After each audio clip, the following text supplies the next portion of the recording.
అదేవిధంగా ఏదైతే మనం చూసాం వర్షాలు సమృద్ధిగా పడినప్పటికీ నదుల నుంచి నీరు సమృద్ధిగా మనకి వచ్చినప్పటికీ కూడా మరి ఏదైతే ఈ యొక్క డోర్స్ కానీ షట్టర్స్ కానీ రిపేర్స్ కానీ లేకపోవడం వల్ల మరి ఆఖరి ఎకరానికి నీరు వెళ్ళేటువంటి మార్గం లేనిటువంటి స్థితిలో ఆ రోజు మళ్ళీ ముఖ్యమంత్రి గారితో మేము కూడా మళ్ళీ స్వయంగా 2-3 సార్లు విన్నవించి నదుల్లో నీరు వచ్చినా వర్షాలు పడినా దాన్ని రిజర్వాయర్లో నిల్వ చేసుకోవాలనుకున్నా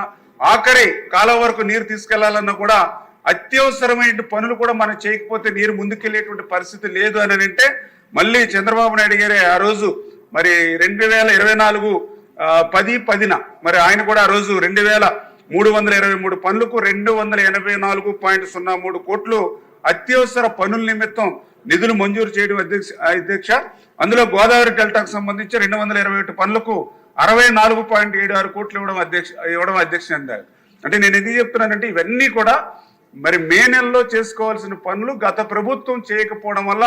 మరి ఈ సంవత్సరంలో వర్షాకాలంలోనే మరి చంద్రబాబు నాయుడు గారి సహకారంతో కొంతమేర నిధులు తెచ్చుకుని ఆ డిజాస్టర్ మేనేజ్మెంట్ నుంచి కూడా తెచ్చుకుని పనులు మనం చేయడం జరిగింది అధ్యక్ష.